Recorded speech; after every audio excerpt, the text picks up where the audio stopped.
Salut les histo-culino-curieux. Dans cette vidéo, nous allons parler de la Saint-Valentin avec comme recette un fondant au chocolat gingembre. La Saint-Valentin est le jour où les couples du monde entier se prouvent leur amour. Mais quelle en est l'origine? Allez, préparez votre petite tisane, votre petit chocolat chaud ou votre café. C'est parti. Commençons par l'origine de la Saint-Valentin. Si on a bien suivi, j'ai déjà cité cette fête dans une précédente vidéo, que vous pouvez revoir ou revoir. Nous allons parler ici des Lupercales.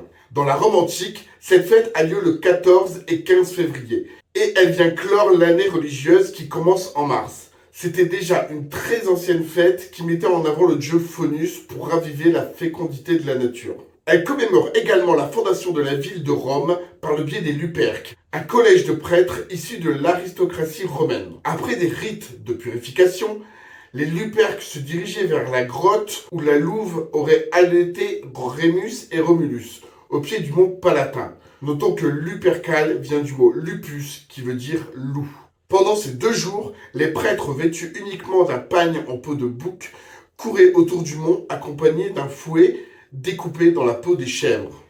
Et quand ils rencontrèrent des femmes, ils les fouettaient. Le but était de chasser les mauvais esprits du corps des femmes et de les rendre fécondes. La fête finissait par un grand banquet, où chaque jeune fille inscrit son nom dans une urne, puis chaque garçon vient tirer au sort. Le couple restait ensemble pendant le banquet et parfois cela finissait en mariage. Bien que ce rituel était sans arrière-pensée, plus les années passèrent, plus il devient un moment de débauche au point que l'empereur Auguste tenta d'y mettre de l'ordre à grands coups de chevalier. Ce n'est qu'en 494 après Jésus-Christ que le pape Gélas y metta un terme et remplaça cette fête par celle de la purification de la Vierge qui est aujourd'hui déplacée au 2 février. Avant de continuer, on va se poser la question: qui est Saint-Valentin? Parmi les 10 800 saints, il existe plus de 30 Valentins différents. Mais ici, il n'y en a que 2 qui nous intéressent particulièrement. Ils étaient tous les 2 martyrs au IIIe siècle et donc mis à mort par l'empereur romain Claude. Cette exécution aurait eu lieu le 14 février et certains historiens pensent que ces 2 saints ne sont qu'une seule et même personne. Ces 2 derniers étaient prêtres ou évêques et ils avaient accompli quelques miracles comme rendre la vue à une fille aveugle ou permettre à un enfant de parler et de marcher. Ces miracles ont permis de convertir des familles, mais cela a condamné aussi les 2 Valentins car ils refusaient de se convertir à la religion païenne. Vous aurez bien compris qu'ils n'ont aucun rapport avec la fête de l'amour, mais ils auraient donné leur nom à ce jour. Mais cette tradition d'avoir une attention pour l'autre n'a commencé que 1000 ans plus tard, avec la première carte de Saint-Valentin écrite en 1415 par le duc d'Orléans, prisonnier de la Tour de Londres, pour sa femme. Même si quelques années auparavant, le poète anglais Geoffrey Chaucer décrivait cette fête comme un jour de romantisme dans son poème Parliament of Fools. Désolé pour mon anglais. Mais c'est surtout au XXe siècle que cet engouement prend son essor et fait de la fête de la Saint-Valentin une fête pour les amoureux. Petit aparté, Saint-Valentin est souvent associé aussi au dieu romain Cupidon, un petit chérubin tout nu lançant des flèches d'amour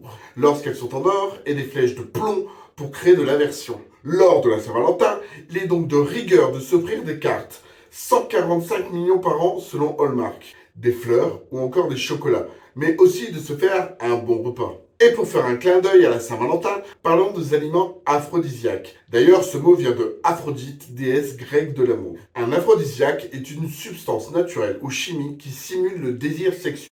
Un terme qui apparaît la première fois au XVIIIe siècle. La plupart du temps, les aliments considérés comme aphrodisiaques le sont pour des raisons de suggestion qui rappellent un certain organe masculin, comme des cornes, des grosses racines ou des animaux en lien avec la virilité. Parmi les plus connus, nous avons la bourrache, le bois bandé, le catuaba, le gingembre, le ginseng, le yuime, le cacao ou encore la corne de rhinocéros. Mais est-ce un mythe ou une réalité? Eh bien les deux.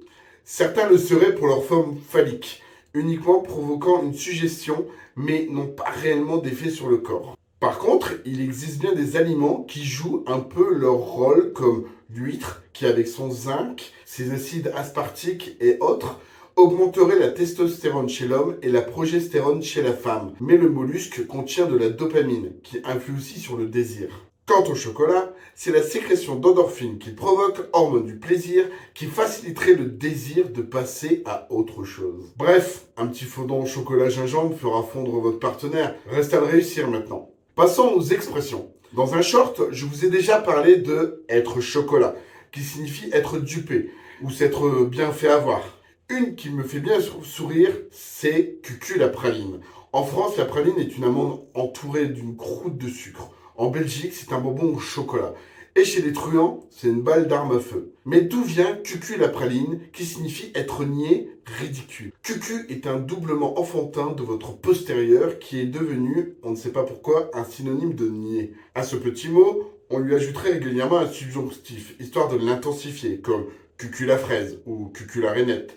Mais cucu la praline viendrait de pralin ou Pralin, une ville où l'on trouve une grosse noix de coco qu'on appelle coco-fesse. Je vous laisse faire le rapprochement. Attention toutefois à ne pas confondre avec cucul, qui est une capuche de moine.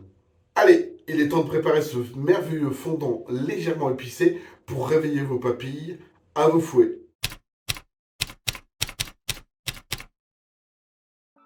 Sans vouloir me répéter, vous trouverez tous les ingrédients dans la description de la vidéo. On va donc commencer par couper le chocolat en morceaux, ainsi que le beurre.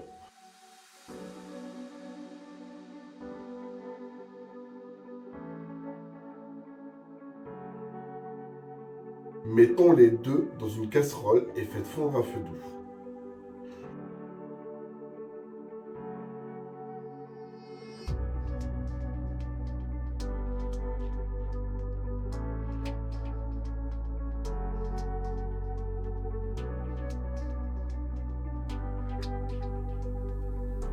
Une fois le tout fondu, mettons-le de côté. Prenez un saladier et cassez vos œufs.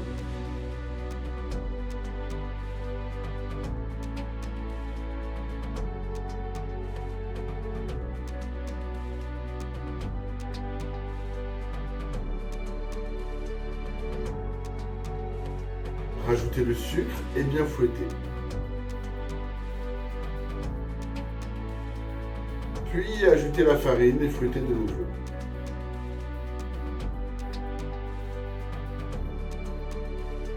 Prendre le pauvre petit gingembre et hachez-le en morceaux ou râpez-le.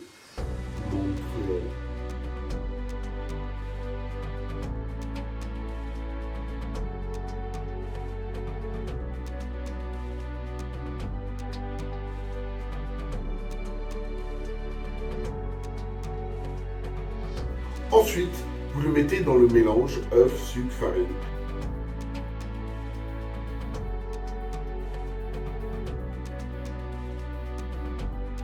Puis vous ajoutez le chocolat. Bien mélanger, puis mettez dans les moules et faire cuire le tout à 180 degrés.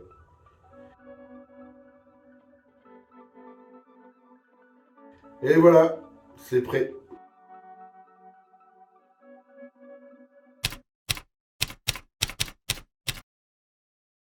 Voilà, plus qu'à déguster comme cela et de s'y rajouter une petite crème anglaise ou une boule de glace à la vanille. Petit fun fact, quelle est la différence entre moelleux, fondant et mi-cuit? Je vous laisse 5 secondes. A few moments later. Allez, vous avez trouvé? Dites oui en commentaire. Quant à la réponse, c'est une question de temps de cuisson. Même si le mi-cuit, je mettrai moins de farine. Je vous remercie pour toutes vos suggestions que je note précieusement. Si vous aimez ma chaîne, pensez à partager, à liker, à commenter chaque vidéo. Cela montre à YouTube l'intérêt de ces vidéos. Je vous dis à bientôt pour d'autres aventures culinaires. Ciao les amis!